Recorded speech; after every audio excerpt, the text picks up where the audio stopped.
to the New York Symposium with Diane Sare. I'm Diane Sare, LaRouche independent candidate for U.S. Senate against Chuck Schumer in 2022. And today is October 29th, and we are on the eve of Halloween, which is also the starting day of the COP26, or as Helga Zepp-LaRouche has taken to calling it, the Flop 26 conference in Glasgow, Scotland, where one after the next major participants are announcing they aren't going to be attending. The Queen, due to her poor health, the Pope will not be attending. Putin will not be attending in person at any rate. Biden is going there, but he's quite distraught because he's empty-handed. He did not get his infrastructure bill. And it's all over the press that there is what they call an army of prostitutes also going, and I don't mean the participants in the conference, although that might be the case, but an army of prostitutes will be on standby to help ease the frustrations of the participants. Now, what they would have liked to be doing is to get the world to submit to the biggest depopulation genocide scheme ever in human history, which is to agree to shut down the use of fossil fuels, to shut down production, to get rid of energy altogether, because you're not supposed to replace this with nuclear power and drop dead. But many, many leaders, including those of large nations like China and India, have made it clear that they don't find this acceptable. Now, unfortunately, most Americans are not even aware of this, which brings me to the topic of this evening, because we are indeed in a very great civilizational crisis. The United States could have a very important role to play in this, but we have to rise to the standard. And there has been a number of projects, I should say, but particularly since the death of Franklin Roosevelt, with the formation of the Congress for Cultural Freedom, which was a British Tavistock Institute, CIA Hollywood project to dumb down, demoralize, and destroy the culture of the United States. We're finding a population that is not prepared to take the kind of leadership that is required in the crisis, although the American public are very angry about the assaults on our freedom of speech, freedom of assembly, etc. It does not mean the people have in mind a solution to this crisis. And it really brings me to what Benjamin Franklin said, which has been famously often quoted, to the woman who asked what he had given us after the Constitutional Convention. And he said, "A republic, if you can keep it." Now, any form of government which relies, as an enlightened government should, on the consent of the governed and the population, where the people have a major role in keeping the government on the rails, so to speak, on the track of justice and truth, then the question of culture and education is an extremely important one. So we're going to look at something, because I think it's worth reflecting actually how far we have fallen, but also that everyone will recognize the difference. So we haven't fallen so far that we can't tell the difference between right and wrong or good and bad. We do know the difference, which is why there is hope. But I wanted to also share with you, since I brought up this question of the Congress of Cultural Freedom, and I said in my email invitation something about the British philosopher Bertrand Russell, who unfortunately was known as a peace activist, even though he wanted preemptive thermonuclear war with the then Soviet Union. He wrote a book in 1951 called The Impact of Science on Society. And he wrote, "I think the subject which will be of most importance politically is mass psychology. The importance has enormously increased with the growth of modern methods of propaganda. Of these, the most influential is what is called education. And then he goes on to say that we should figure out what it would take to create an unshakable conviction in young people that snow is black. And he said various results will soon be arrived at. First, that the influence of home is obstructive. Second, that not much can be done unless indoctrination begins before the age of 10. Third, that verses set to music and repeatedly intoned are very effective. Fourth, that the opinion that snow is white must be held to show a morbid taste for eccentricity. So think about some of the things today. If you say that you're not certain about the integrity of the election, the media does their best to say that you must be insane. You're really crazy. You're a conspiracy theorist. Or if you say that you'd like to see proof that carbon dioxide causes global warming, well, same thing. You're a climate denier. So anyone who doesn't share the accepted beliefs or the imposed beliefs by this particular dictatorship of the City of London and Wall Street is said to be crazy. And then we'll go on, because I think you'll see this and you'll hear it in the question of education.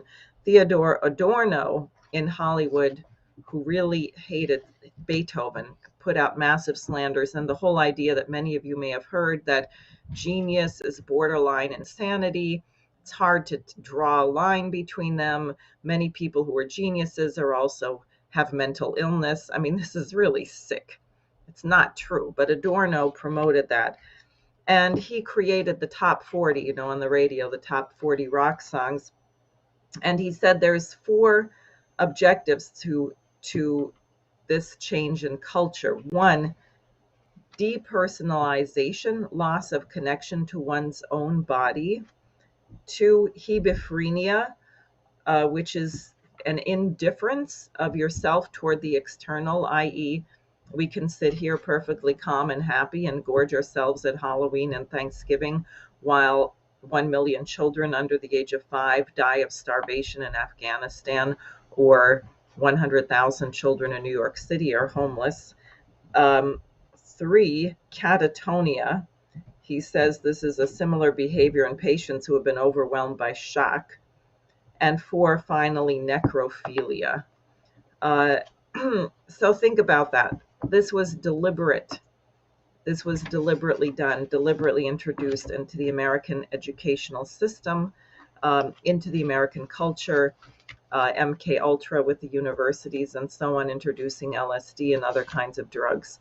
Now, I'm just going to leave that and let you consider this. And what I'd like to do is we're going to just take a little trip to look at some leaders, some American leaders or would-be leaders in the United States, and reflect a little bit on the quality of leadership, the quality of person, the quality of language that comes through. And I thought it would be appropriate actually to start with Lyndon LaRouche, who certainly changed my life greatly, and many of us, and really should have been and would have been president of the United States, but for the witch hunt of this apparatus designed to stop him. So let's go to that first.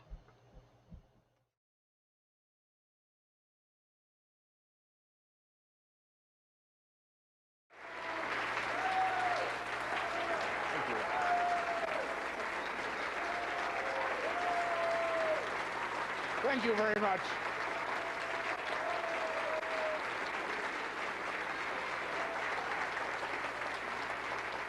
We have much to do these 2 days.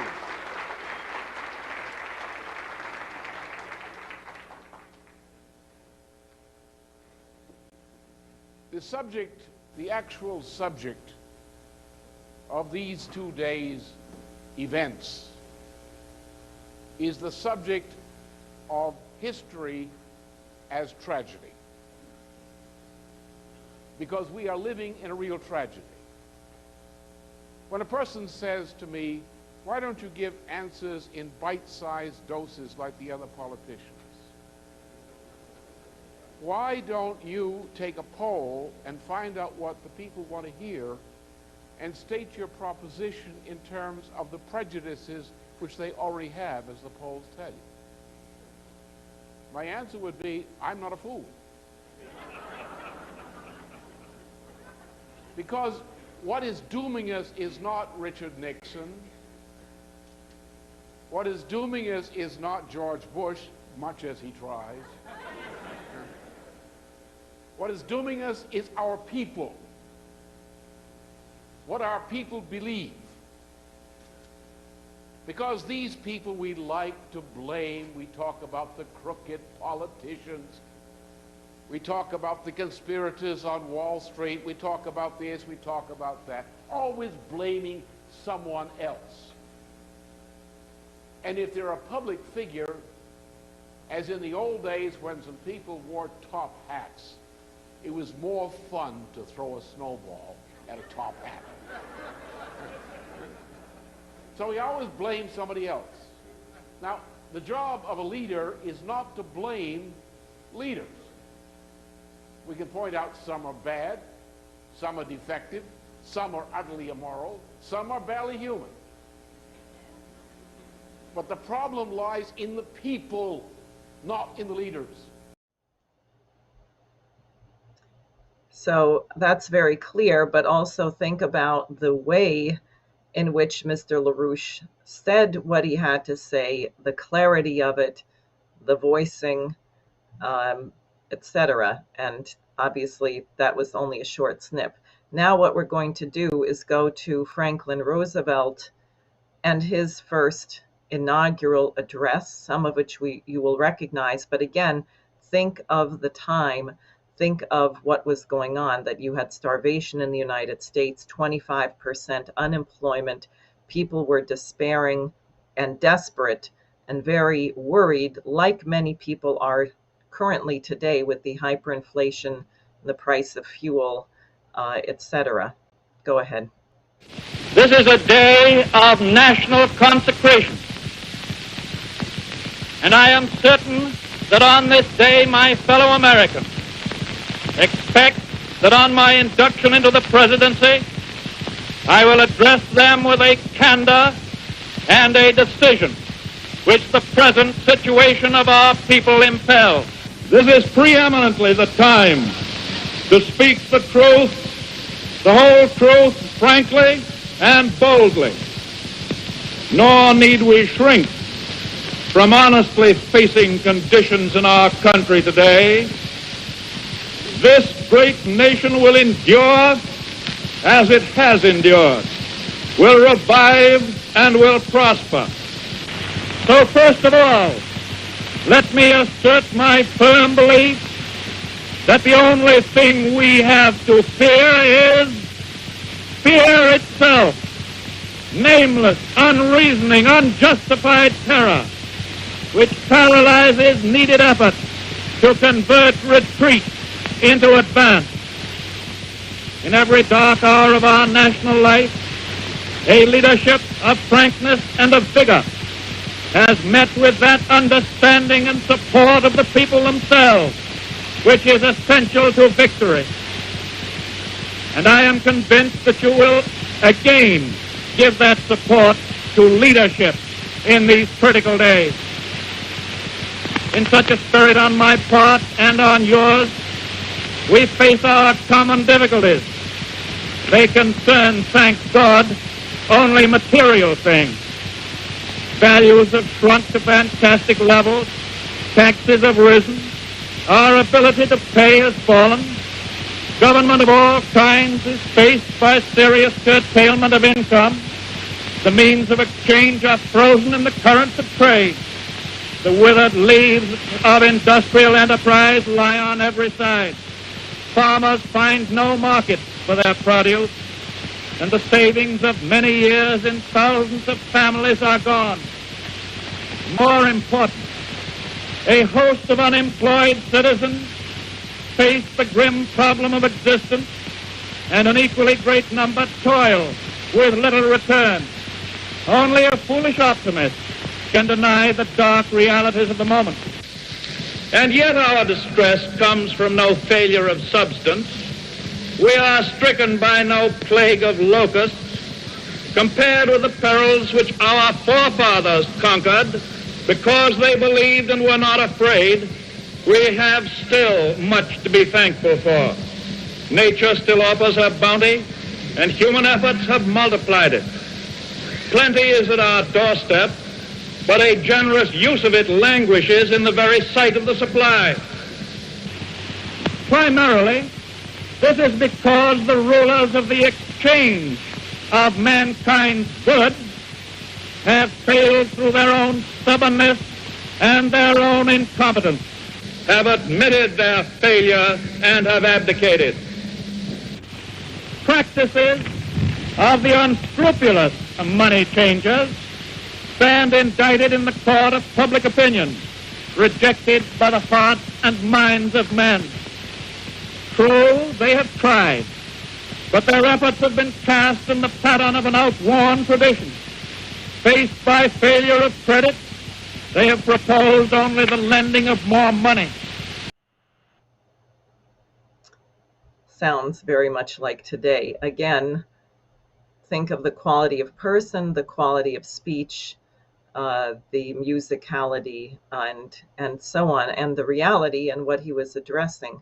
Now we're going to go to someone who was influenced very much by him, Robert Kennedy, and what we're going to hear is a speech he gave actually on April 4th, 1968, the day that Martin Luther King was assassinated in Indianapolis. He was told not to go, that there were riots, that it was dangerous, and you can hear how he handled it. Martin Luther King dedicated his life to love and to justice between fellow human beings. He died in the cause of that effort. In this difficult day, in this difficult time for the United States, it's perhaps well to ask what kind of a nation we are and what direction we want to move in. For those of you who are black, considering the evidence evidently is that there were white people who were responsible, you can be filled with bitterness and with hatred and a desire for revenge. We can move in that direction as a country, in greater polarization, black people amongst blacks and white amongst whites, filled with hatred toward one another.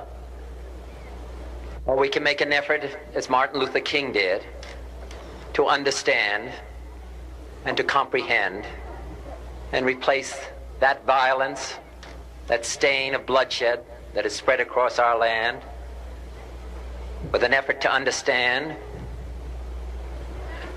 compassion and love. For those of you who are black and are tempted to be filled with hatred and mistrust of the injustice of such an act against all white people, I would only say that I can also feel in my own heart the same kind of feeling. I had a member of my family killed, but he was killed by a white man. But we have to make an effort in the United States. We have to make an effort to understand, to get beyond or go beyond these rather difficult times. My favorite poem, my favorite poet was Aeschylus. And he once wrote,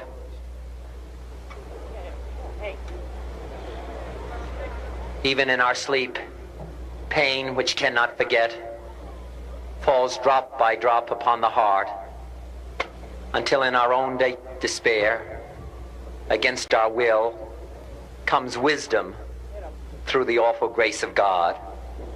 What we need in the United States is not division. What we need in the United States is not hatred.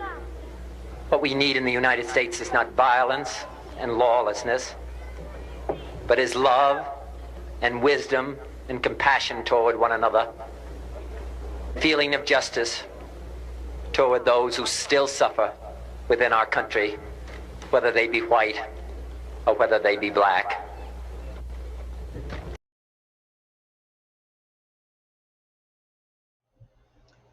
So again, quality of leadership, and you think about these voices that we've heard, LaRouche, who passed away just in 2019, Franklin Roosevelt speaking in 1933, his first inauguration, Bobby Kennedy speaking in 1968, and you are proud to be an American, to be an heir to a certain tradition, a commitment to the principle of the general welfare, and a commitment to what distinguished our nation from the British Empire against which we fought and won our independence. Enter the Congress for Cultural Freedom, the assault on our culture and our education, and you're going to hear a difference. We're going to take a very small clip from President Barack Obama. Ultimately, if you think about all the youth that everybody's mentioned here in Africa, if everybody's raising living standards to the point where everybody's got a car and everybody's got air conditioning and everybody's got a big house, well, the planet will boil over.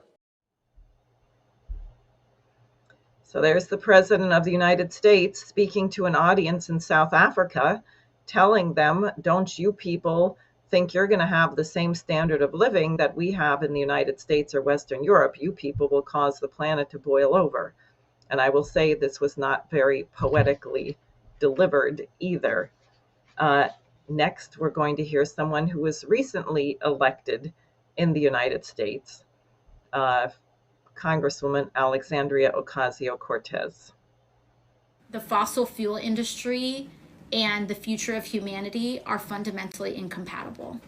They just are. I mean, that's not a political opinion. That is the science. We continue to burn fossil fuels, our planet will become inhabitable. Especially what's happening with Hurricane Ida is that, I mean, this is climate change. I don't know what more people need to see. And I'm very sad to say they're going to see a lot more in our lifetime to understand that this is human caused. We are at the brink. The UN IPCC report was released this year saying we are at code red for humanity. I mean, this is like beyond our new normal. And unfortunately, this year is going to be likely the coolest year of the rest of our lives. It only gets hotter and it only gets more extreme from here. Our infrastructure is at risk. People's lives are at risk in the path of a hurricane, in the path of a wildfire, in the path of any sort of major natural disaster, going to be the most vulnerable. If you actually look at the science, like the trajectory that we've been on is 4 degrees of warming by 2100. You know, that renders half of the landmass on Earth functionally inhabitable to human life. That's what happens if we do nothing. That's what happens if we don't draw down, if we don't transition to renewable. So we don't need to hear all of that. I mean, first of all, she's barely literate. She said inhabitable, and I believe the word is uninhabitable, like maybe, and this is leadership, considered leadership and elected, and still, unfortunately, supported by a large number of people who absolutely adore her for her sincerity. Now, I don't know how many years she spent at NASA studying climate science or meteorology. Probably not many, if any, and she is speaking like a great authority in a completely non-world historic way.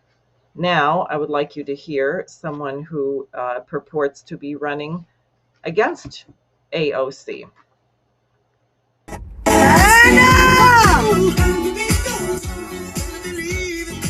Look at that ice! I went to my hairdresser Rochester today with my hair slicked back with fucking roots after a long day. And look at this fucking masterpiece. Love you, Hannah. So, what do we do? Now, I would like to go back so you don't completely despair. I want to share with you William Warfield, and he's reciting two poems by James Weldon Johnson, who was an African American poet, I guess around the turn of the century. And he does many things in dialect, but also some extremely profound poetry, and it's American. And he's going to do two poems. We're going to listen to both of them because it's just such a special treat, and also because of what he says in the middle, where he talks about his own upbringing, his own cultural background. I will say this. Unlike Robert Kennedy, who may not have been a product of the public school system, Bill Warfield was a product of the Rochester, New York public school system, where he learned Latin, Greek. I don't know if he started learning German there or later, but he was absolutely fluent in German. He could have been a concert pianist or a singer. He became a singer, and I think you can hear something about his quality, and you can reflect that he was with a certain family background and a product of the Rochester, New York public schools. Prometheus stole from heaven the sacred fire and swept to earth with it o'er land and sea. He lit the vestal flames of poesy, content for this to brave celestial ire. Wroth were the gods with eternal hate, pursued the fearless one who ravished heaven, that earth might hold and feed the perfect heaven, to lift men's souls above their low estate. But judge you now when poets wield their pen. Think not well the wrong has been repaired. 'Twas all in vain that ill Prometheus fared. The fire has been returned to heaven again. We have no singers like the ones whose note gave challenge to the noblest warbler's song. We have no voice so mellow, sweet, and strong as that which broke from Shelley's golden throat. The measure of our songs is our desires. We tinkle where old poets used to storm. We lack their substance, though we keep their form. We strum our banjo strings and call them lyres.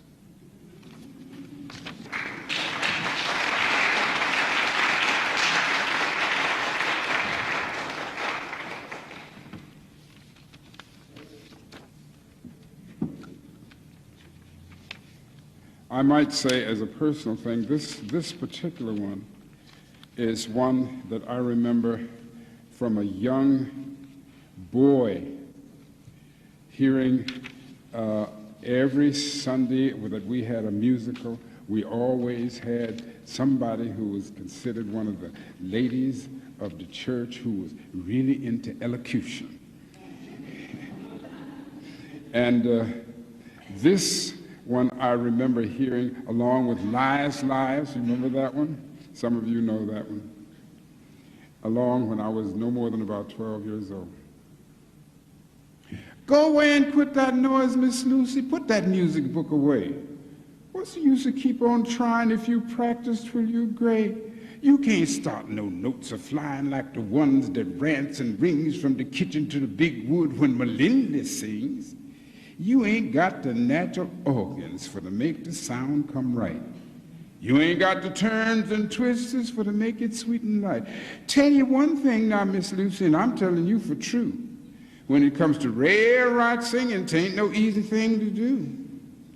Easy enough for folks to holler looking at the lines and dots when there ain't no one can sense it and the tune comes in spots.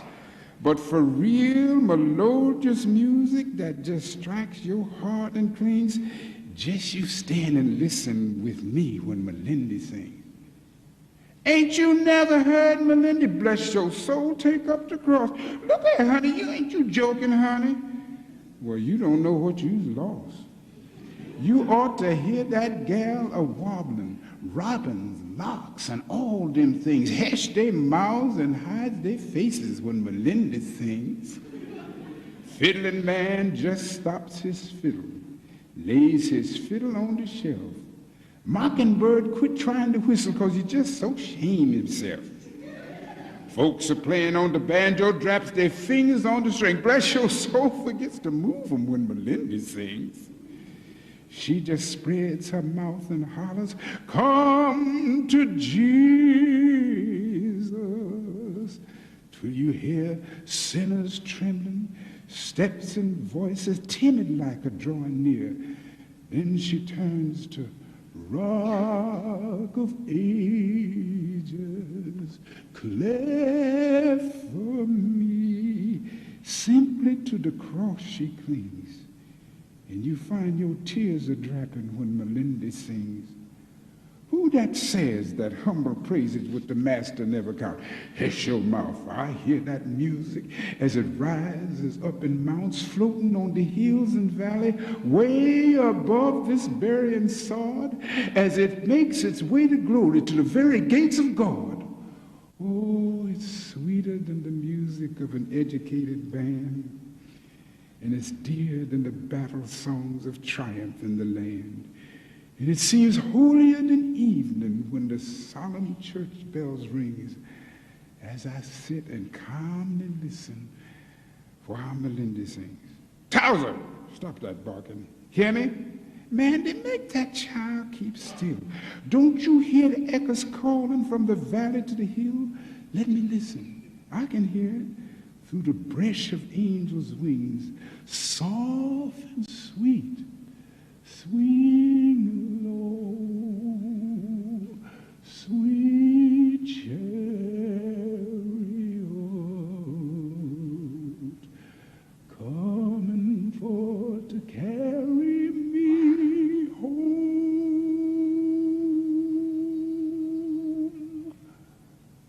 as Melindy sings.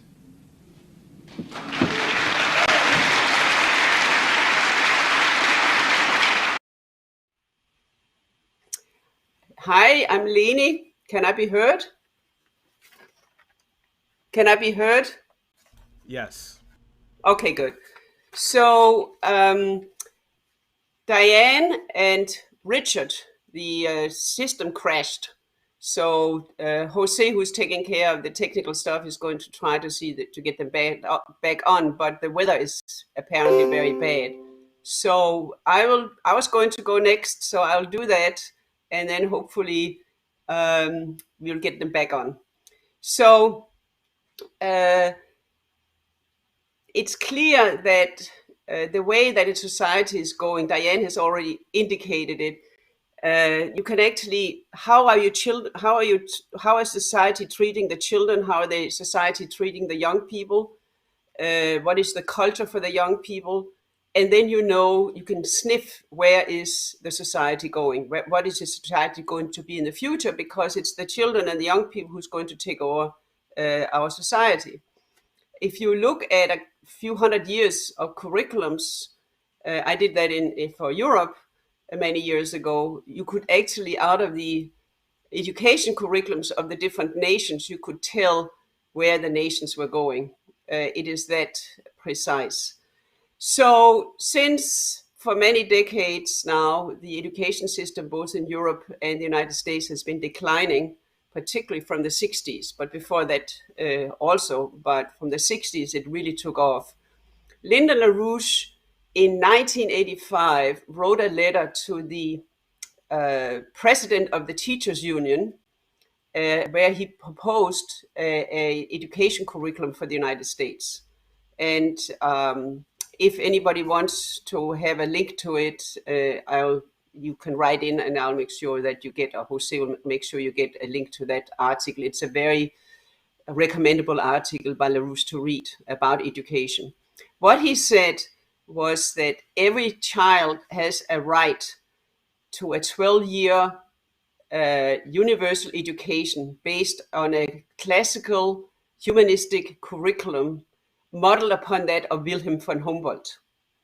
Modified because it's several hundred years later, but it was the basis, the foundation was the famous education reforms of Wilhelm von Humboldt. So let's look a little bit about what did Wilhelm von Humboldt do. Actually, his system, Humboldt's education system, was also in the United States in the 19th century, throughout Europe, in different nations, and in the United States as well. So before I get to Humboldt, I have to mention a few things about a key person who was totally influential for Humboldt being able to do it, and that was Friedrich Schiller, the namesake of our institute, the Schiller Institute. And I'll just mention a couple of writings by Schiller. One of them was the first lecture he gave for university students in Jena. He was professor in history, and then he gave his first lecture, and he goes through quite in detail about what kind of students he would like them to be. He says there's two kinds of students. There's one student, the so-called bread scholar, who studies to fill his belly, to get a career, to get rich. And that student is working very hard to master what he has to master for his future job. And he's very competitive because he has to be number one.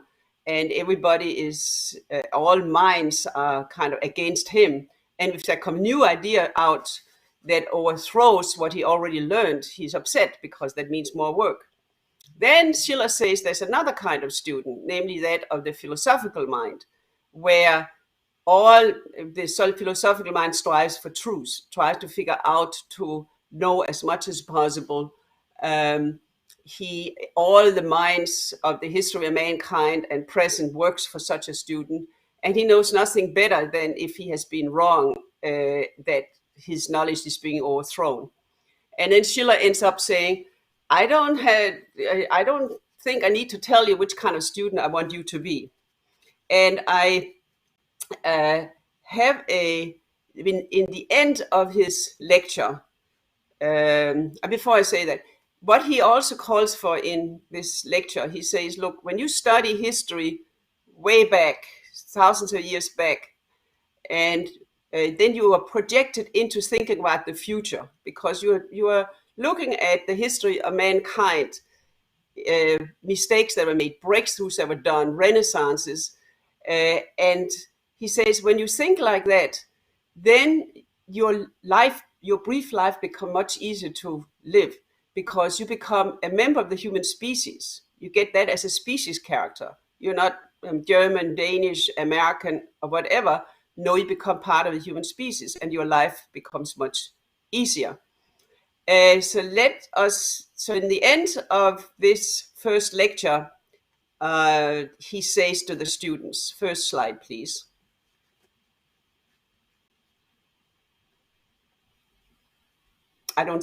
Okay, I can't see because my picture is there.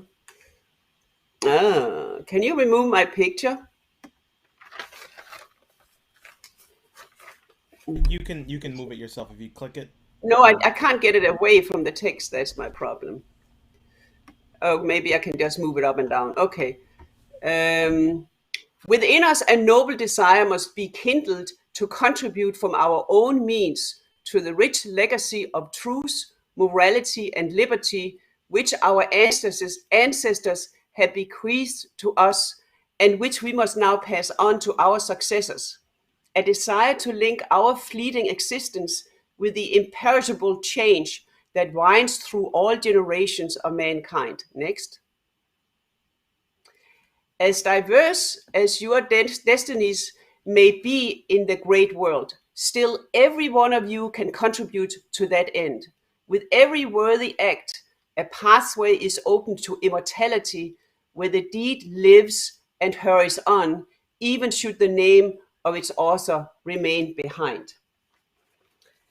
So the absolute high point of all of Schiller's beautiful writings, dramas, poetry, philosophical writings, historical writings is his writings on the aesthetic education of man, which is 27 letters. Schiller himself says it's the best I ever did. And what he begins on, it's composed like a symphony of Beethoven, where he comes out with ideas in the beginning that might not be touched for many, many letters ahead. And then he comes with the ideas again, but now they're more fully developed because of all the ideas that come in between. But it's a very thorough composed work. And what he does is, it is written after the horror show of the French Revolution, where a lot of thinkers and artists and so forth at the time thought that maybe the French Revolution will be mirroring what we had in America, the American Revolution. And they were very excited. And then the horror became even bigger when they saw what happened with the guillotine, terror, and so forth, the Jacobin mobs. So Schiller was thinking about how do we get a solution to that, like what people that are caring today think about how we're going to get a solution to the current situation. So that was his answer to write The Aesthetic Education of Man. And already in the second letter, he says, how are we going to change the political affairs of man? How are we going to do it? And he says the only way we can do it is through an ennoblement of the individual. And I thought, I must say, when I was young, I said, my goodness, how is this going to happen? I mean, every single individual is going to be ennobled before we can get a change. But don't despair, as you will see as we go on. So what he does in those 27 letters is to give a pathway. How do you ennoble yourself? How do you become a beautiful soul? How can you get the sensuous part of you to collaborate harmoniously with the faculty of reason, of creativity? And he says that, and when he writes this, Wilhelm von Humboldt, that LaRouche based his proposal for education curriculum for the United States, Wilhelm von Humboldt moves to the city where Schiller is. And every day, Humboldt goes and visits Schiller, and sometimes they stay twice a day, and sometimes they stay to far out in the night discussing these ideas. And Humboldt says later on, after Schiller had died, if it hadn't been for these discussions with Schiller, I could never ever had developed and created my education reform. So they are directly, Humboldt's ideas about education is directly modeled upon Schiller's idea about man, and that only through beauty can you arrive to freedom. So Schiller develops that if you strive to ennoble yourself, then the goal, or what you're working towards, is to become a beautiful soul. So I'd like to have the next slide.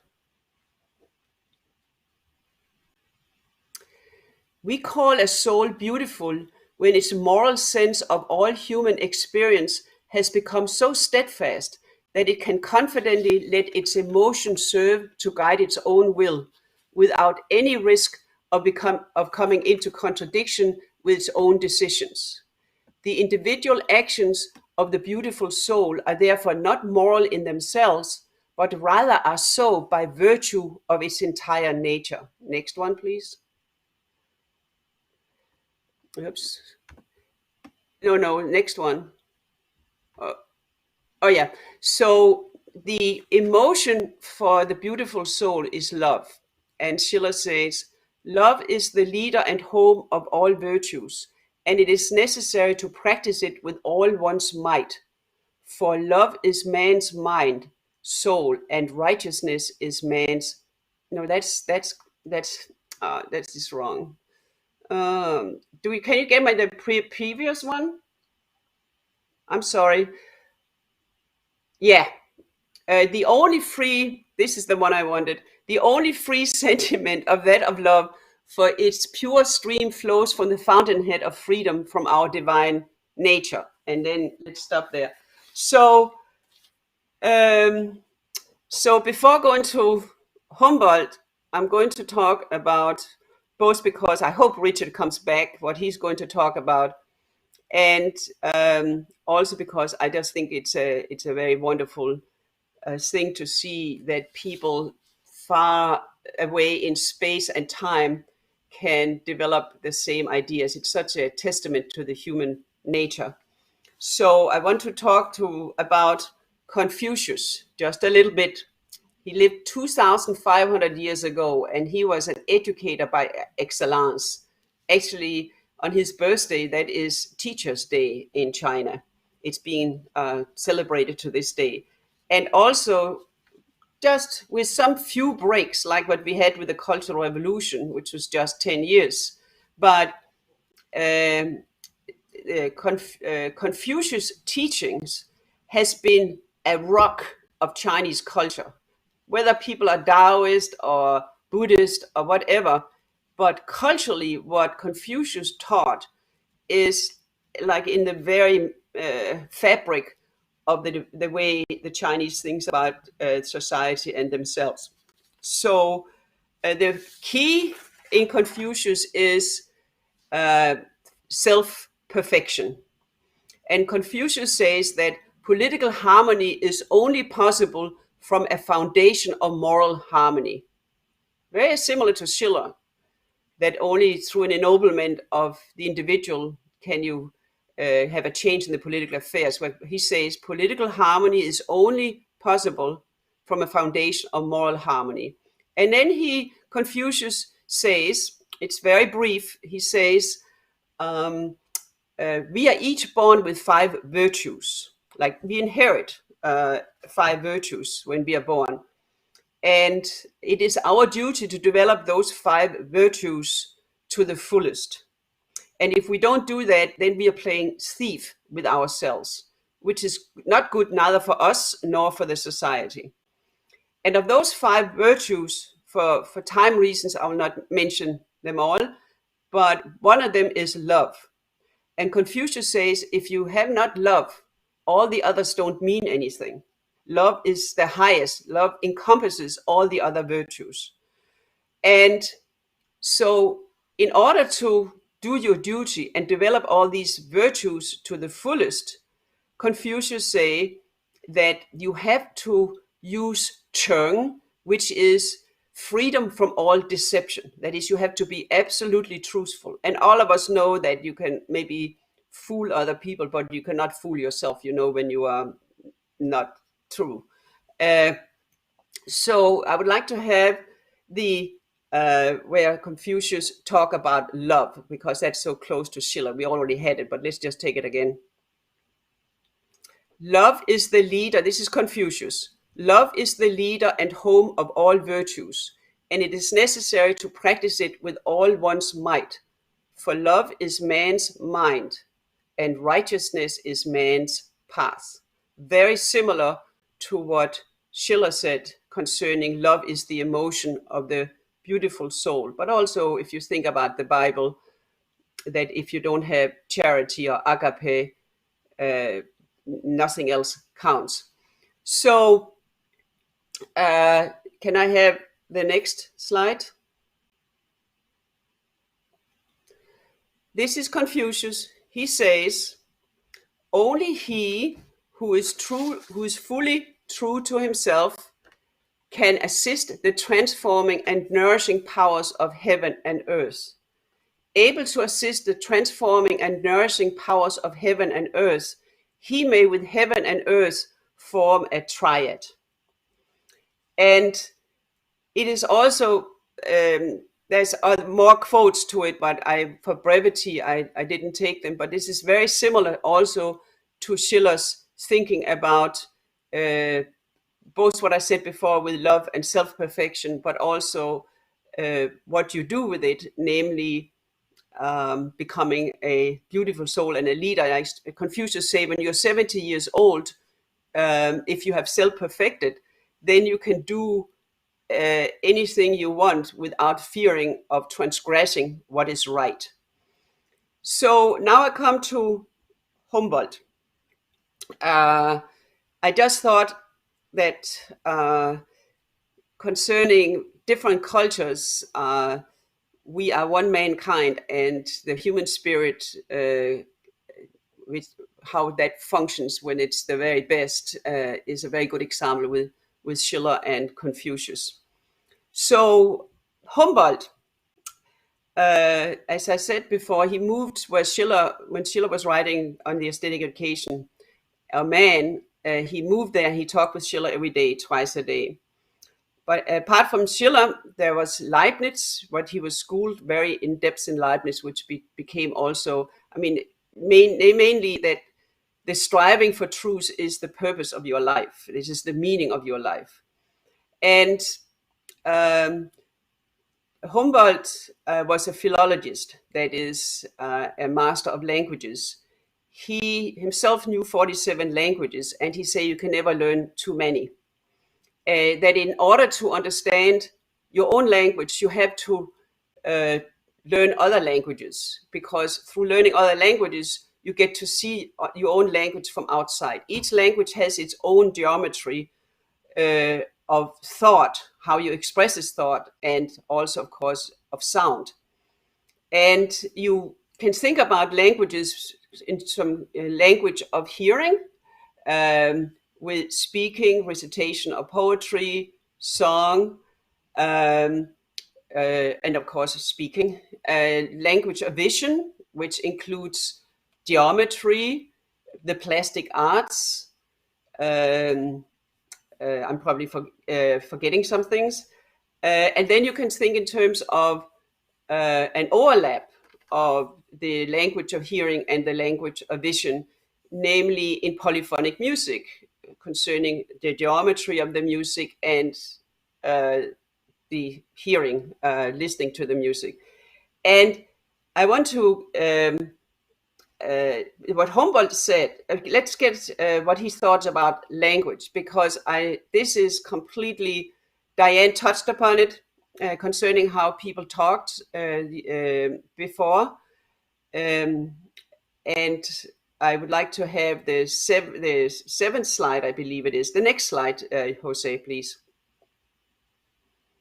So this is Wilhelm von Humboldt. It's not William, it's Wilhelm von Humboldt. And he says, it is only through the study of language that there comes into the soul, out of the source of all thoughts and feelings, everything that concerns man, above all and beyond everything else, even beauty and art.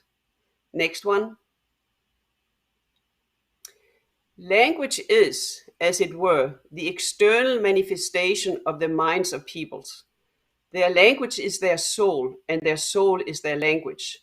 It is impossible to conceive them ever sufficiently identical. I'll come back to this in the very end. Humboldt's school system was 12 years, elementary, secondary, and university level. And this would be for all people. Everybody had to have the same education until 18 years of age. There could be no specialization. That is, the first 18 years of a person's life is geared towards creating, to forming a character, to create citizens that can think for themselves, that can look at the underlying axioms and see if it's true or not, or they need to be overthrown. So 12 years of, let's say until the child is 18 years of age, no rote learning, no tests. It's all geared towards teaching each child how to think. And apart from universal history and mathematics and geometry, geography and so forth, the absolute key was languages. And as Humboldt said, and this is for elementary school already, Greek and Latin, that Greek is as useful to the carpenter as carpentry is to the scholar. And so the key thing was to learn how your own mind is functioning. I could say much more of that, but I will just end by saying that what LaRouche proposed was the same until 18 years of age. And LaRouche said, maybe we don't need, because Humboldt had stressed Hebrew too. I mean, the way Humboldt said, look, if you read Greek, if you learn the Greek language, then it's a little strange and old-fashioned for you, but you begin to learn to think in a different way and to begin to be able to read Plato in his own language. You begin to appreciate the way people thought at the time, and that enhances your own capability of thinking. What LaRouche proposed was, concerning the language part, was 6 different languages, not including Latin, but emphatically Italian, German, Greek, emphatically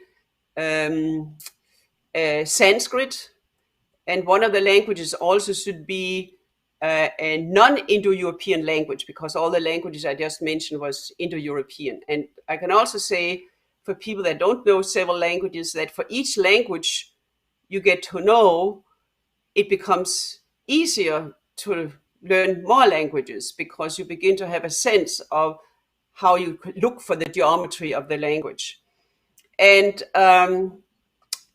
so I think there's much detail of what LaRouche proposes what to do in this article I mentioned in the beginning, but I would let it stay with here because I already went over my time.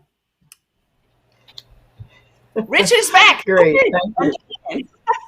Yes, we've been having all kinds of, obviously it's a hot topic, very important and intense. So Richard Black, the Schiller Institute correspondent at the United Nations. Richard, why don't you go ahead? And thank you, Leni, for jumping in when I got bumped off the internet here. Okay, thank you, Diane. So let's travel from Confucius's time, which was 2,500 years ago, to Schiller and Humboldt's time, about 200 years ago, to 4 years ago. 4 years ago in China, 8 senior professors at the top fine arts college in China wrote a letter to the Chinese president, Xi Jinping. And they basically said, look, we need to intensify art education in all of its aspects in the curricula across China. And Xi wrote back emphatically, yes. And what's quite striking is that Xi, of course, he's a politician, president, but as you'll see, he's also an intellectual, a thinker. He thinks for himself, and he, in fact, does have a philosophical mind. A campaign began of intensifying aesthetic education, immersing students in the beautiful in China around that time. A year later, after this dialogue between the professors and President Xi gave a major speech. It was called "A Nation Must Have a Soul." Can we have the first quote? This is from that speech. She says, "Fourth, we should build social norms by promoting virtue. According to Dawes' commentary on the spring and autumn annals, the highest attainment is to exemplify virtue. The second highest is to perform great deeds. The third highest is to put forth noble ideas." And then she continues. People working in literary, art, philosophy, and social science circles have the responsibility to inspire minds, to refine character, and to warm hearts. You also shoulder the mission to cultivate morality and to consolidate the foundations of our society through your works. As well-known public figures, you are expected to set an example for society with your lofty aspirations, sound morals, and noble sentiments. To promote virtue, we should first establish moral integrity. So this began an intensification in China of a discussion of aesthetic education from elementary school through the university level. And it took many, many forms. If you read the scholarly journals from the teachers' colleges today in China, you will find many, many articles about the role of art, music, especially fine arts, painting, drama in the curricula. Give you an example which Denice Rainey, who we'll hear from in a moment, I think will enjoy. Just last month in the Shanghai school district, all of the principals of all the schools in Shanghai, elementary, middle, and high schools, were brought together, and a leading voice teacher from the Shanghai Conservatory was brought in, and he formed all the principals into a chorus. What did they sing? Well, they sang one of the great choruses from the Western musical literature, Va Pensiero, from Verdi's opera Nabucco. They established a principals chorus. And the reaction of the principals was they were totally excited. Some of them said, well, this is really difficult. This is really over my head, but, I think I'm getting the bug. And the voice teacher from the Shanghai Conservatory, when he was interviewed in the press, said, well, as far as I'm concerned, people that sing great music are good people. They're good guys. It's only the bad guys that can't sing. So if we educate the principals in the most beautiful music, then this is going to radiate throughout the entire educational system in the district. So these are the kind of things that are going on.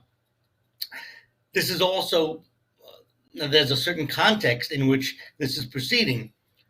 China has a system where every 5 years they have a broad economic plan, a detailed 5-year economic plan. But being China, it's set within a 30-year plan and a 50-year plan. The current plan, which was announced just about a year ago, end of 2020, they said, look, we're outlining a new development model for the development of our nation. And they emphasized two things: increasing the rates of physical science breakthroughs, innovation.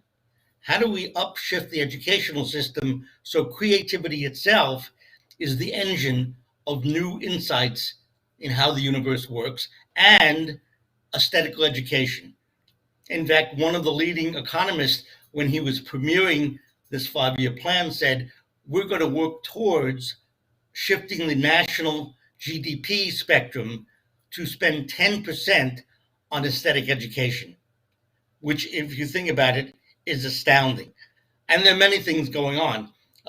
Municipalities, cities are giving special economic breaks for the establishment of physical bookstores, brick and mortar bookstores, where people can come in and browse and read physical books. Shakespeare is being performed. In Tibet recently, they performed Hamlet in both Mandarin and the local language in Tibet. Musical instruments are both offered at a very young age in elementary school, and in some of the high schools, it's mandatory. And the choice is between Chinese classical instruments, Western classical instruments, depending on the school. China, of course, is a big place, and concert halls are being built everywhere. So the idea is education develops the character of the child, of the person, both young and old. And this is quite explicit. Now, of course, culture is a world phenomenon, and we have today a fairly, as Diane was pointing out, degenerate international culture. Problems arise in China, as in Korea, as in Japan, as in Europe and the US. Violent, addictive video games are epidemic. There's a mass phenomenon of idol worship, of movie stars, pop music idols. And there's also in China outside private tutoring in the afternoon, in the evening, on Saturday, on Sunday. This has become a problem, which creates, on the one hand, high anxiety parents who have to deal with the financial problem of paying for the tutoring, and unhappy students. So these are sort of growing pains in China, which the government recently, especially this past summer, has taken action to change the situation. With video games, I imagine everybody here in the audience is familiar. Violent, death cult, human life means nothing, and watching these games destroys the natural capacity for love, for empathy, for, in Western terms, agape. Can we have the next slide? So here's the response of the central government to deal with this mass video game addiction in China. In early August 2021, a report was released by Xinhua News Agency, the affiliated Economic Information Daily, describing online video gaming by youth as spiritual opium, a form of electronic drugs. The report said that video gaming is clinically addictive and leads to teenagers' physiological and psychological deterioration, to poor academic performance, and to personality disorders. The Chinese press had widely reported multiple tragic cases across the country of young students becoming addicted, losing their ability to distinguish fantasy from reality. Next slide. So, on August 30th, the National Press and Publication Administration released a legal notice that the online game providers can only offer 1 hour of service to minors. That is, from 8 to 9 p.m., only on Fridays, Saturdays, Sundays, and public holidays. Next slide. That is, minors have no access to video gaming Mondays through Thursdays. Enforcement against video game providers is universal and strict. An op-ed in China Daily, in support of the new regulations, quoted an old Chinese saying, "Good advice doesn't sound nice, and bitter medicine has effective results." So this action by the government has been met with hurrahs by millions and millions of parents across China who are constantly getting into fights with their children over their phones, their screen access, etc. This solves the problem. Now, the second problem that they dealt with is this mass phenomenon of crazed adolescent idol worship. Pop stars, the Korean K-pop stars, movie stars, etc. And the way it evolved in China is that the young victims of this crazed adolescent adoration of pop stars, youth were encouraged to donate money, raise money as proof of their allegiance and love to their pop stars. So it became a monetized criminal operation. Young people were encouraged to curse out, slur, and attack competing idols on the internet, a whole array of destructive behaviors. One of the major dairy companies in China, a big outfit, they have about 30,000 employees, an outfit called Mengniu Dairy Company, they encouraged young people to buy their milk and then to pour it down the drain as a proof of their love for a certain idol. And there was a competition, supposedly, who could destroy more milk. I mean, the insanity of the kind that Diane talked about in our introduction was hideous. So the government last summer took action. Can we have the next slide?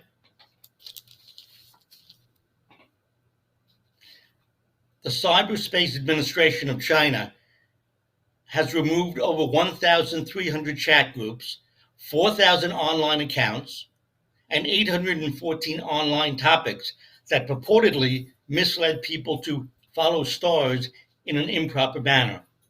Also, 39 mini programs suspected of illegally raising funds or illegally attracting views have been shut down. Next. When Chris Wu, a Canadian-born high-profile pop star, was detained by police on suspicion of rape, of tricking many, many young women into having sex, there was a public outcry against this criminal activity. The China TV Artists Association released a sharp statement, perhaps of broader philosophical import than they realized.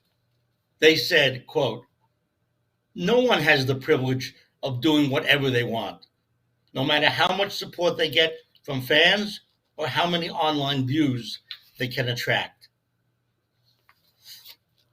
So, the third area of action that I'm going to highlight, and this is just a quick summary of many, many areas of action. In China, there's a college entrance exam called the Gaokao, which is quite elaborate. Depending on what area of China you live in, the college entrance exam is 2, 3, or 4 days. Very intensive, intense competition. And this goes way back, has a long history. But essentially, the students were sort of being driven crazy by what was occurring. Essentially, the equation is you get high marks on the exam that will allow you to get to the biggest and most prestigious university. If you do that, then you can get the best job. If you do that, you can earn the most money. And this type of hedonistic calculus was a weakness in the whole functioning system. In preparation for the Gaokao, parents, as I mentioned before, enrolled their kids in afternoon tutoring, evening tutoring, Saturday tutoring, Sunday tutoring, holiday tutoring, and it became a multi-billion-dollar private industry where students were sent by their parents to study the core subjects, which they're being taught anyway in school. So this created, as I said, frantic parents and unhappy students.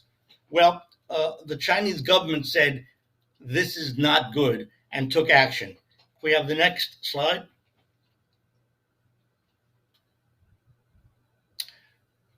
A recent policy released by the Communist Party of China's Central Committee and the State Council bans the listing of after-school tutoring agencies on stock exchanges, bans listed companies from financing such agency, and bans foreign capital from controlling such learning institutions. Next. All tutoring agencies must turn themselves into nonprofit institutions or dissolve.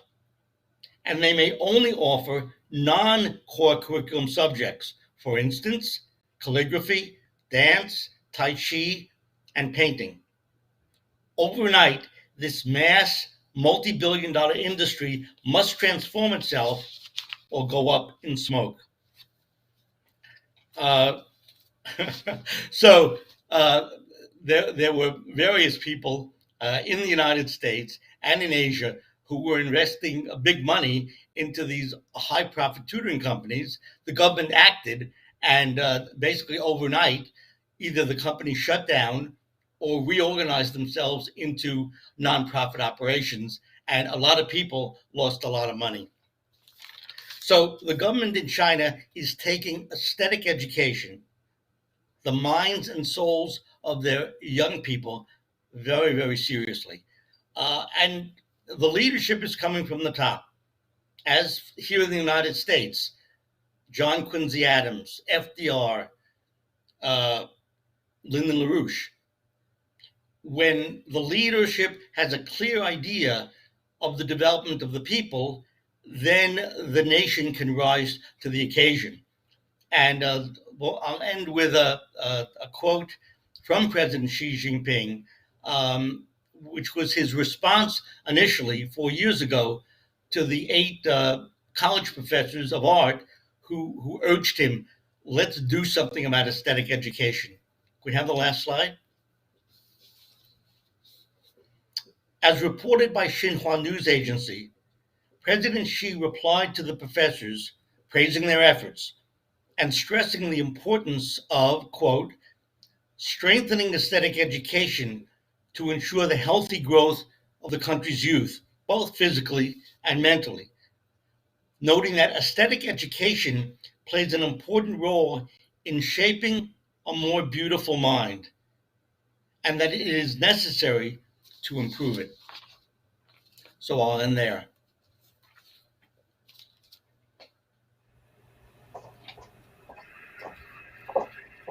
Great, thank you very much. Sorry about that. We're all back. So now Denice Rainey, who is a retired school principal in the Rochester area. I'm curious to hear what thoughts you have, having heard all of this.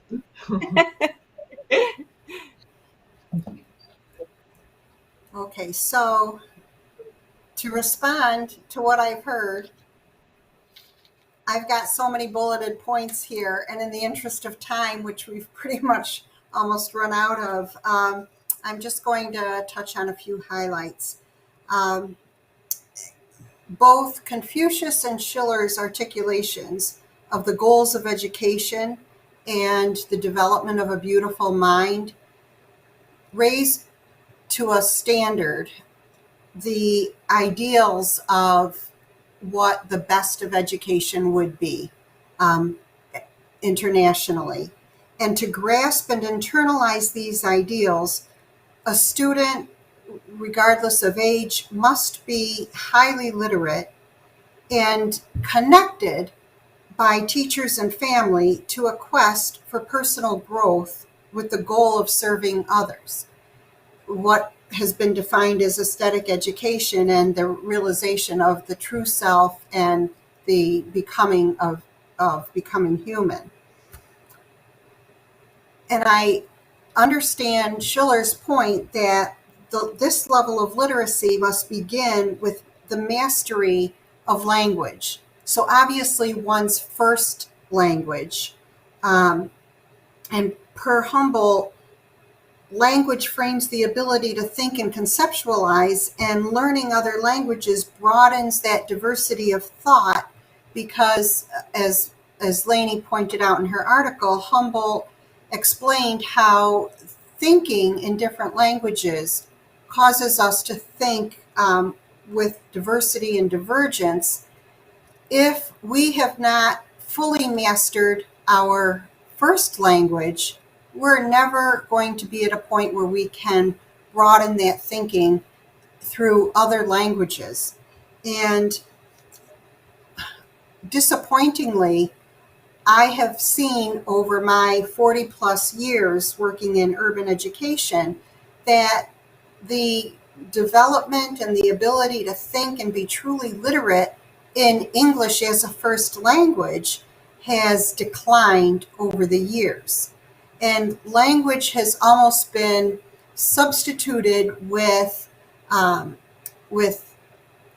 grunts and phrases and slang and body movements and almost like dance movements, to where there are any number of physical and personal expressions that now substitute for articulate use of English. And it's very discouraging because the U.S. is not exactly exemplary in the pursuits that it would take to set the stage for the development of the mind that we've been talking about. It's encouraging to see that these reforms are occurring in China, at least to think as a global citizen they're occurring somewhere.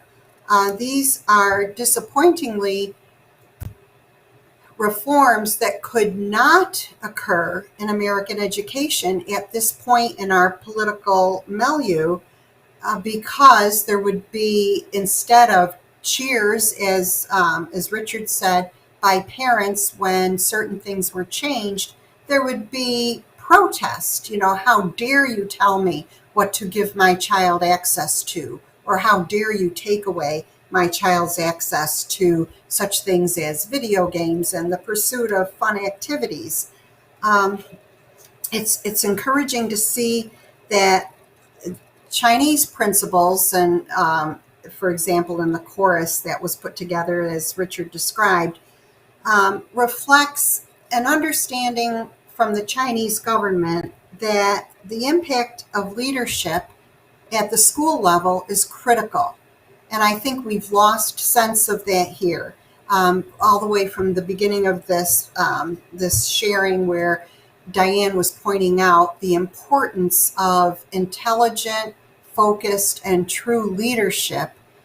We've lost that not only at the national level, but all the way down to the local levels, to where in schools, I don't think even principals anymore recognize that the tone and the milieu and the culture of a school and the academic rigor of a school is a reflection of the work of the leadership, even in that particular school.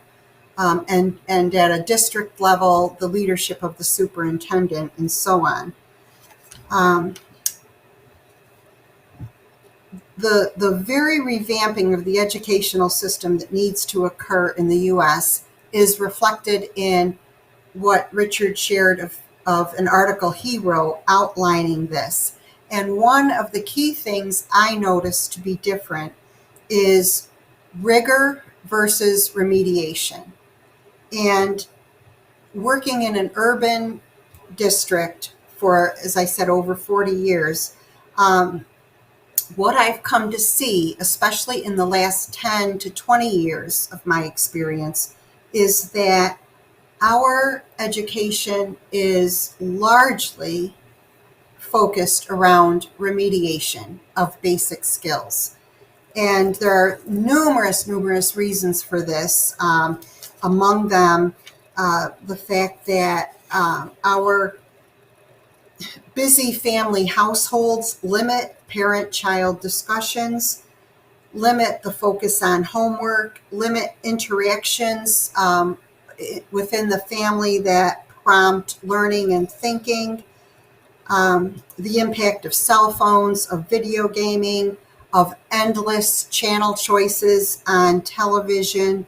So there is so much distraction from American students as to what their time should be spent focusing on, that school is almost something that American students squeeze in, do it sometimes begrudgingly, but don't take it home with them to the extent that they see their daytime experience as the foundation for practice and reading and literacy that can build the person that the schools are trying to help them become. And looking at the typical elementary school day in the U.S., if we have a 6.5 hour school day, recognizing that the first half hour is spent tracking arrivals, late arrivals, feeding breakfast, and the last half hour is spent in a somewhat chaotic recap of the day, issuing homework, getting ready for dismissal. We're basically looking at a 5.5 hour day. Within New York State, the policy has long been, through Common Core curriculum, that 90 minutes minimum is spent daily on ELA instruction, and 90 minutes is spent on math instruction. There's 3 hours out of 5.5. Take away a 30-minute lunch, a 30 to 45-minute special, which means that every day students go somewhere, twice a week to music, twice a week to phys ed, once a week to library, and once a week they fit in a 45 to 60-minute art lesson. And usually in the elementary level, almost a half hour for what's considered and has become customary instruction, the morning meeting, which is just at the early grades, a review of the calendar, and in the upper grades, a class discussion of how things are going and of social issues. And I don't mean broad social issues, I mean very local, even down to the classroom, local social issues. And lessons that whatever is the current politically driven lesson that's needed to occur, conflict resolution, peace circles, or whatever. And then usually a half hour of supported Title I group remediation that typically leaves 30 to 40 minutes per day of science or social studies instruction. And what has been very common is to do either twice a week a science lesson and twice a week a social studies lesson during that time, or a consistent 5 to 10 week block of science alternated with a 5 to 10 week block of social studies. And science, very basic science, typically driven by reading out of a textbook and then a little discussion, very little hands-on experimentation, very little hands-on exploration of scientific principles and examples of science in the world around us. Social studies, ranging from a very weak curriculum of first grade, the family, the community helpers, community workers, to a broader look at the community, and maybe by fourth grade, some study of New York State, and by fifth grade, sort of outdated studies of European explorers and a little bit of history, maybe a glance at some what they would call global social studies by sixth grade, but very, very weak curriculums in the science and social studies areas, and very limited time. And if you look at what is becoming more common is more time spent on discipline and reinforcing rituals and routines. What gets cut out of the instructional day when the day runs short is the science and social studies instruction. The ELA instruction that goes on for about 90 minutes is primarily remedial in that there's a very heavy focus on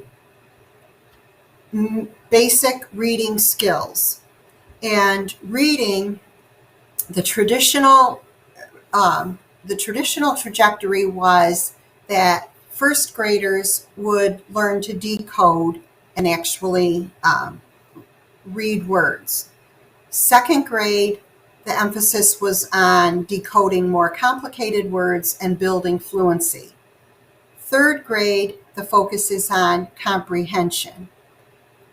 And at fourth grade, the shift goes from learning to read to reading to learn, and reading content material and making sense of it. What is unfortunately all too common in our urban schools is that the skill of reading does not fully develop to the point where it should by third grade.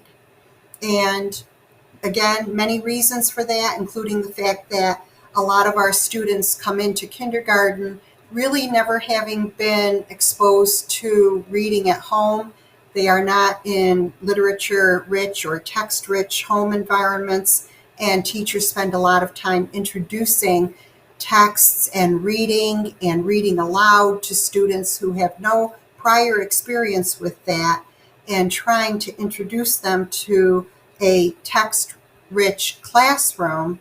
but also it takes time to build a child's understanding that there is a relationship between text and concept, or text and meaning. So preschool, kindergarten teachers already start behind the 8 ball, and our children are not ready to build the decoding vocabulary that a fully early literate first grader should achieve. So there's a little bit more lag, and by second grade, a little bit more lag, and we're asking fluency of children who are still struggling to decode. And by third grade, we don't have fluent oral readers, but we're trying to thrust comprehension upon them. And if you don't read fluently and you can't speak with natural phrases when you read, or you still stop at a challenging word and you're trying to decode, you are not educationally ready to comprehend, and you are not ready to begin content reading. So third grade is usually the turning point at which we see students disengage, and students who are not solid, successful readers by third grade begin at that point to pull away from the educational system. And so to remediate that over the years, federal and state grants, Title I being the primary, have been issued to hire teachers who specialize in helping students remediate their skills. But it's not done in a way that builds an interest in reading. It's sort of a skill, drill, kill process where the non-reader is pulled aside during reading instruction or at certain points of the day to get extra instruction from a teacher who says, well, this is how you break down a word. This is how you build a sentence. This is how you write a paragraph. And the instruction, the approach to remediation is so out of context that it typically turns a student off to even wanting to achieve these skills, and from what I have seen, does nothing to build their desire to become prolific readers. So as a student becomes more and more detached from this, they certainly turn off when it's time to read content areas. So they're not reading at grade level in science or social studies, turn off to those subjects, and are still struggling to become functionally literate in basic skills. Now, mind you, my experience is urban, and I'm not speaking for all school experiences. In the suburbs where you may have a more affluent population, students sometimes come to school more reading ready, with greater early reading readiness skills than their urban counterparts. That's another whole discussion, because there's a huge chasm between urban and suburban academic growth and academic progress and academic achievement. But if we look at the kind of curriculum that's taught in China now, even our best suburban schools are not beginning to approach that.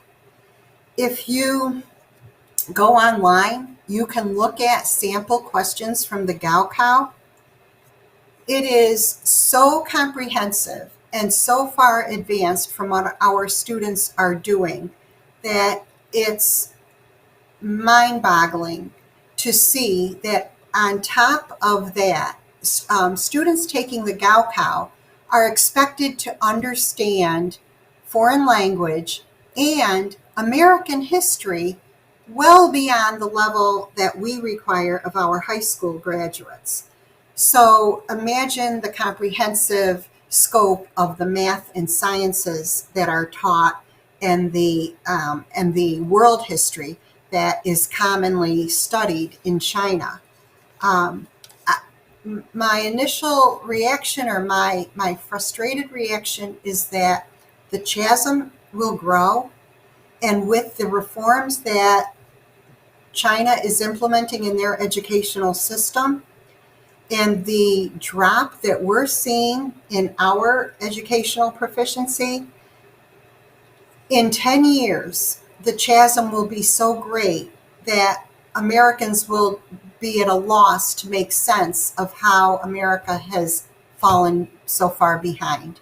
And because Americans are unaware of what goes on outside their little community, let alone outside of our country, they will have no context with which to understand this.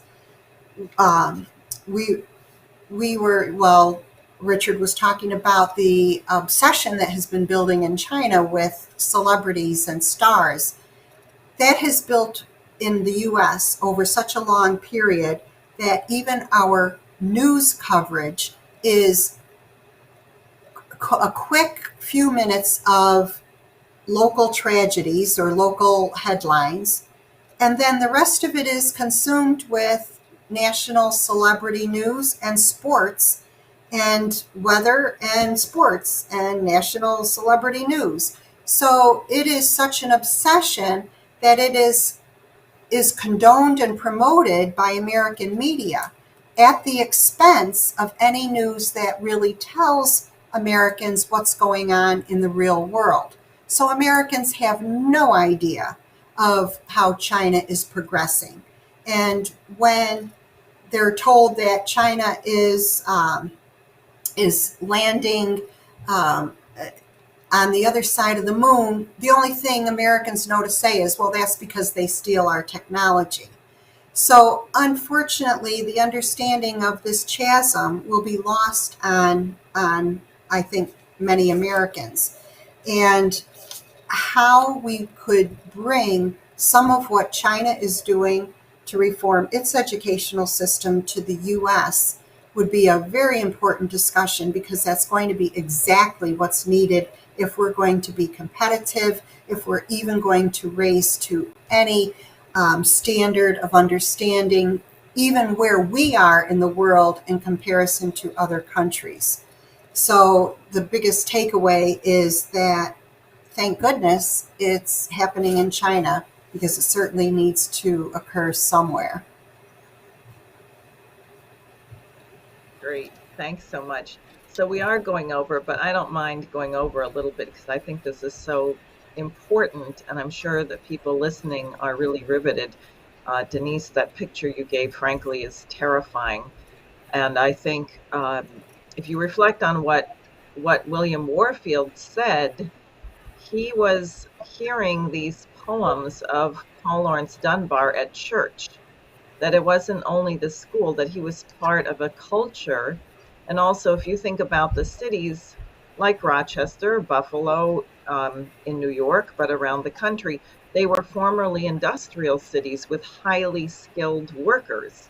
So you had a family with skilled workers who worked 40 hours a week, who probably were significantly optimistic, because they were actually contributing something to the world and wanted to create conditions where their children could do the same.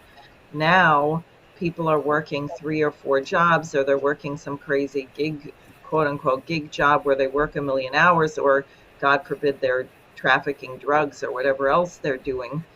And there is simply not this environment. But I think this should be treated as the life and death emergency, because if you're going to say millions of young people are going to become adults who are illiterate and dysfunctional and incapable, not because they are incapable, but they have not been given the opportunity to make a contribution to society, then you're looking at the end of civilization, frankly. I mean, it's extremely severe. So those are my thoughts. But Leni, Richard, you may have things also. Well, I'll put in two things, because I don't know if you heard it, but I started out saying that the way we treat our children is how the future is looking for the country, for Europe and for the United States. And I could think of a couple of things, because of course we cannot take it out of an education system is a mirror of where the nation wants to go. So how do we do it when the parents don't really know, they're just frustrated? What do we do? So I could think about a couple of things as we move and work daily to change the political situation, which is also highly good that China is showing the way. That we could do so, we could figure out a way of having a exchange program with China of teachers, for example, principals, teachers, like you did yourself out there for 3. I'm sure that there will be authorities in China that would welcome an exchange of educators from the United States going to China. I also think quite seriously that I think there would be quite a few parents that would like to be involved in creating a school for classical humanistic education as a test school that then could prove what would come out of it. That is, you have to do something. So you can start as an example. We had that before in the history, the Brethren of Common Life, what came out of that, an education institution in Europe, so that people at that time thought we have to do something, and they got together and they did it. And so you are not retired, Denice. There's a lot of work to do because of the knowledge that you have. But I think actively people to people, but also creating something in this dark age we have with, I'm sure parents and teachers could be found that would like to try such an experiment to make it function.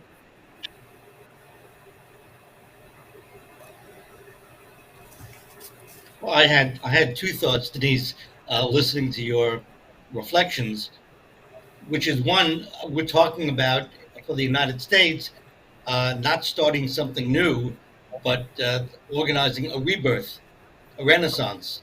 I was sort of blown away when I, a few years ago, visited in Naples, Florida, the summer home of Thomas Edison, which he shared with Henry Ford and Firestone. And it actually was a working chemistry laboratory as well as a vacation home. Now it's a museum.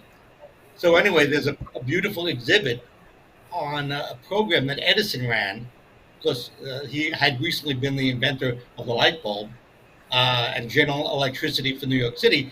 Edison ran a program, an education program, where in every high school across the country, there were essay exams given in science questions.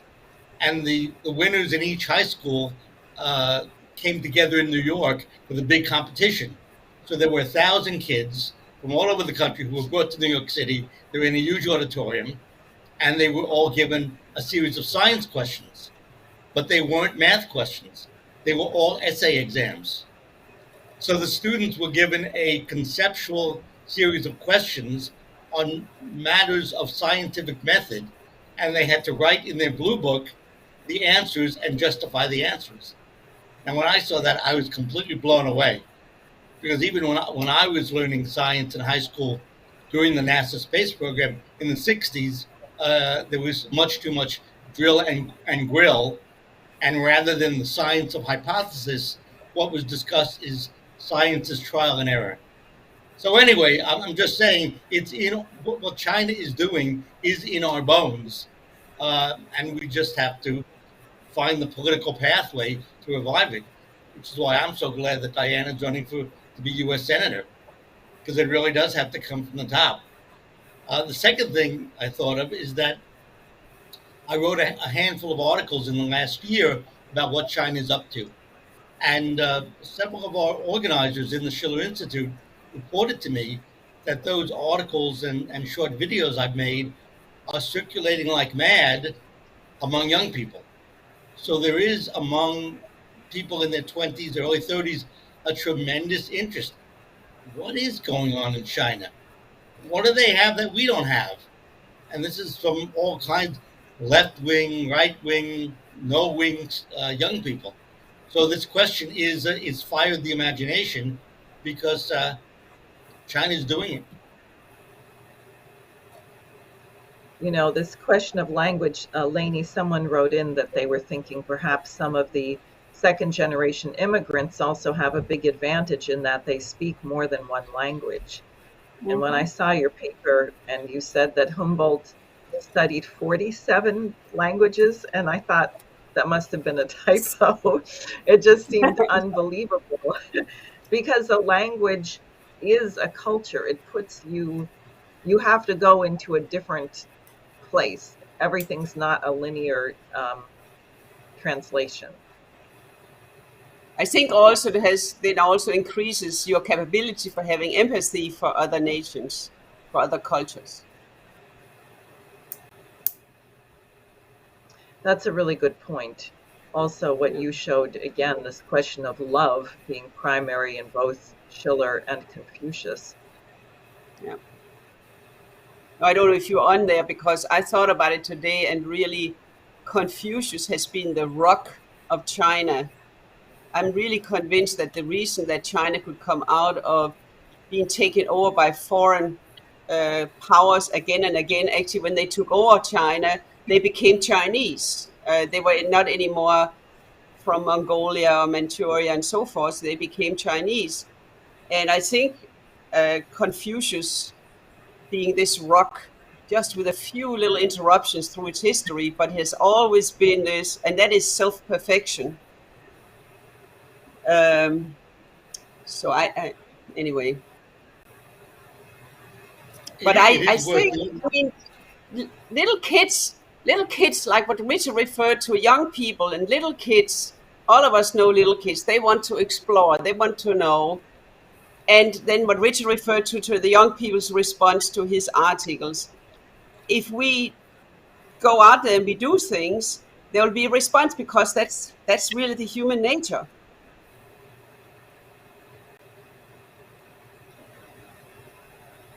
And then, okay, a lot of people have to catch up because they never learned to read.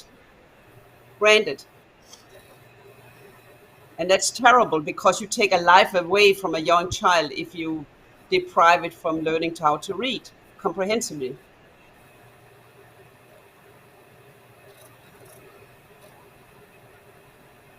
I mean, it seems, you know, we could do something to address this problem. Well, Denice, you've probably thought of it and may have ideas yourself that you would say, but I was thinking of people like Frederick Douglass.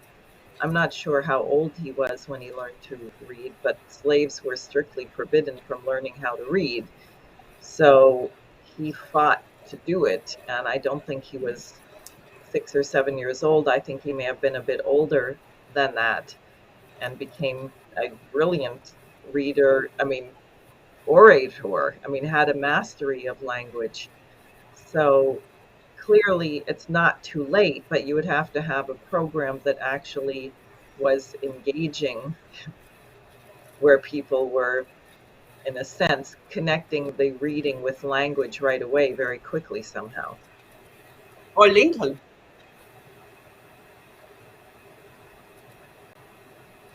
I mean, he didn't go to school.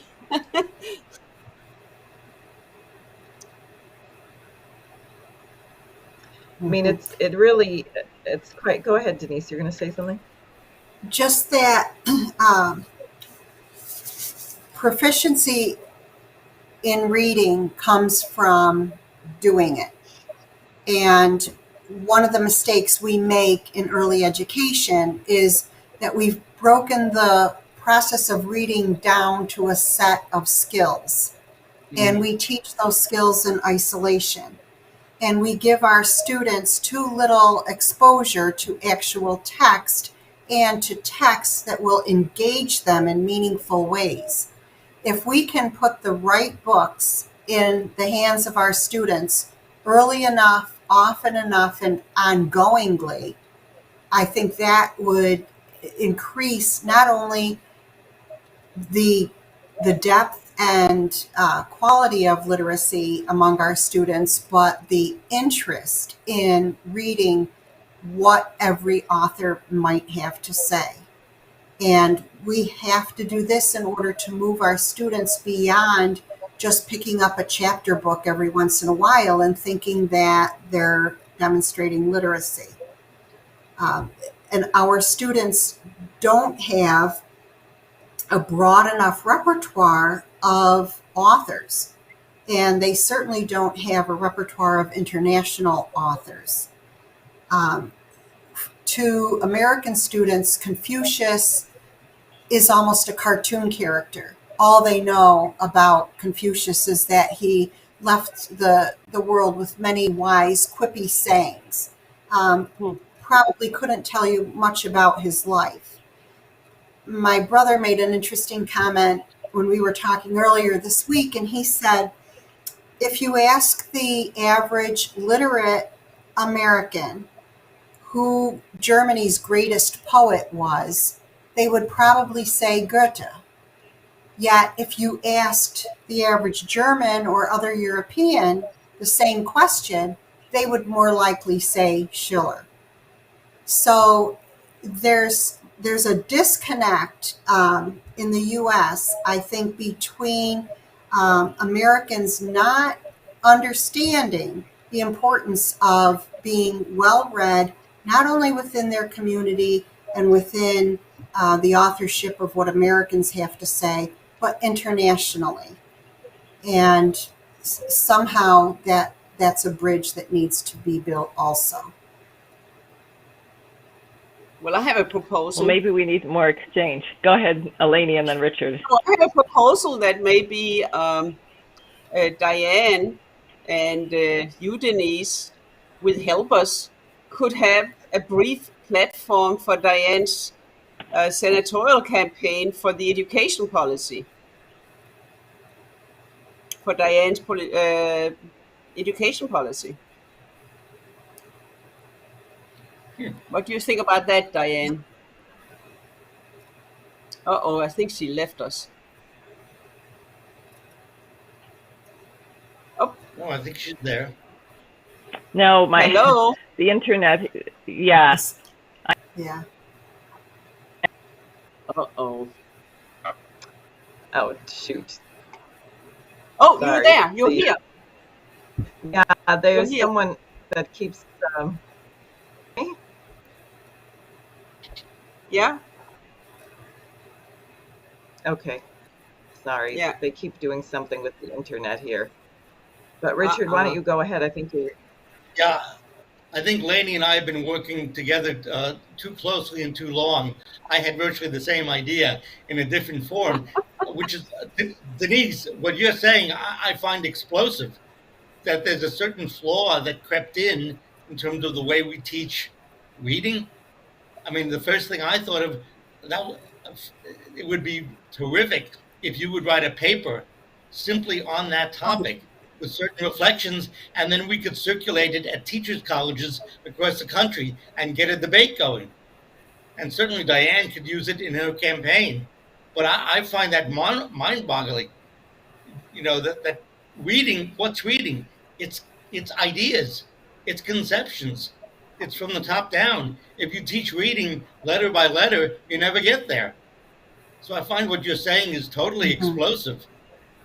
So yeah, there's been much written on that by experts way more knowledgeable than I. But you're right. It's a debate that goes on partly because within the U.S. and I can speak at the local level, even just within the district that I worked in, there is not consistency.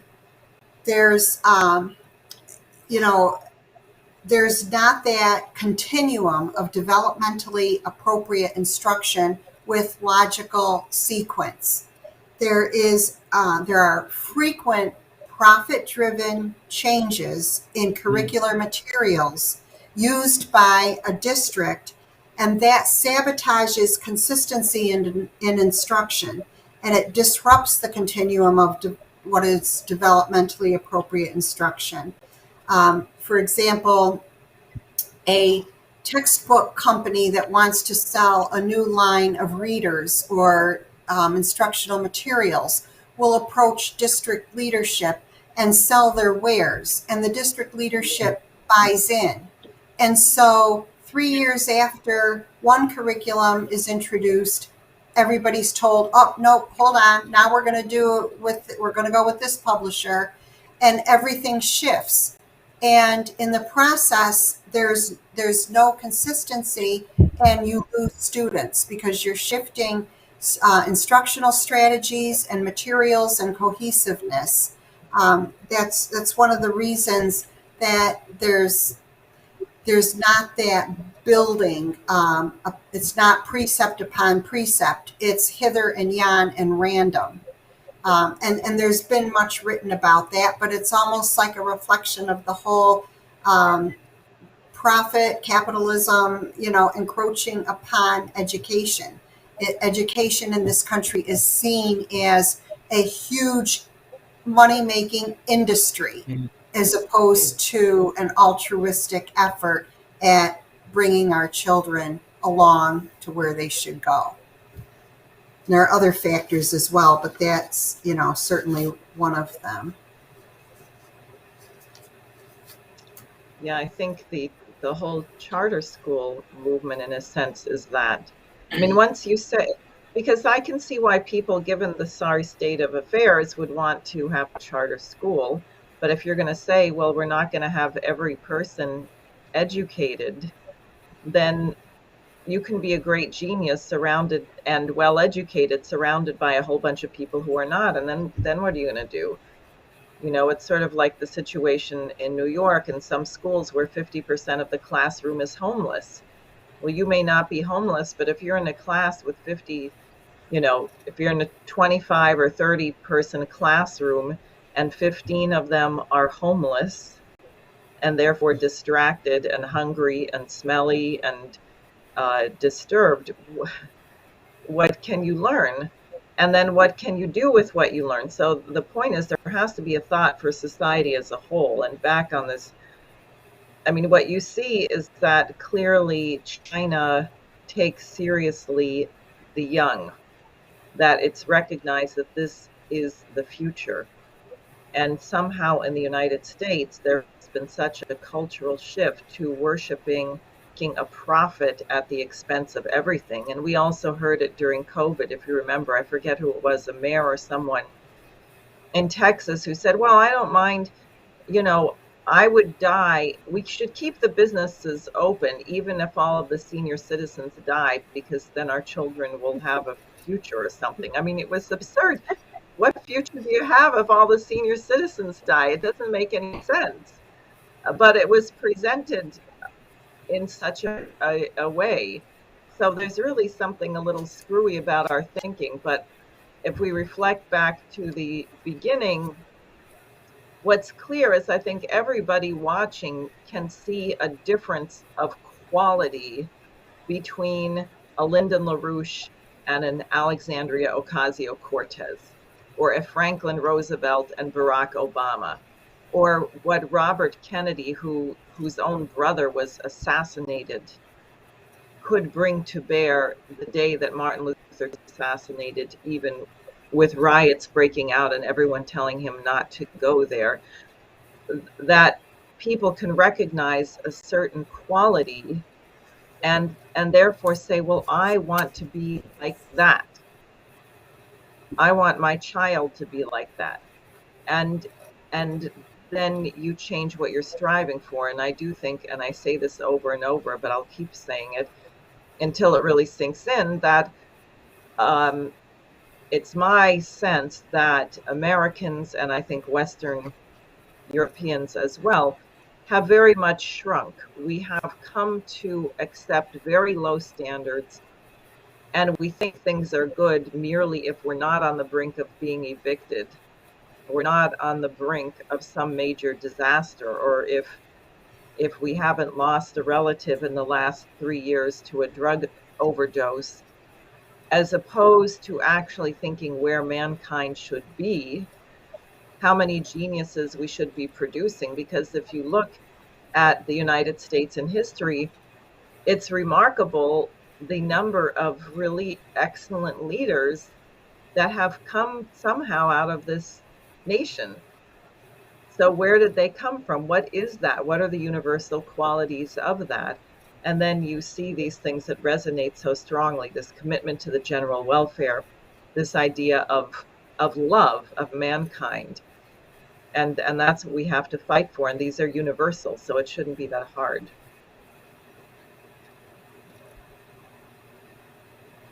So perhaps we should wrap up, unless there's something someone wants to, if someone has something to jump in, and then we'll wrap up. Okay. I guess we'll call it. Well, thank you, all of you. I think we're going to we could have an all weekend conference on this topic. Speaking of that. Oh, yes. Well, speaking of that, the Schiller Institute, two things. One, tomorrow at 2:00, the LaRouche organization is hosting a COP or FLOP 26 Halloween exorcism with some very leading scientists and young people participating on the LaRouche organization.com. And on November 13th and 14th, there will be a very important International Schiller Institute conference, which will take up these issues over 2 days. And I would really urge everyone to participate, and I'll be emailing everybody about that. So thank you very much, and I'll see everyone next week. Thank you all.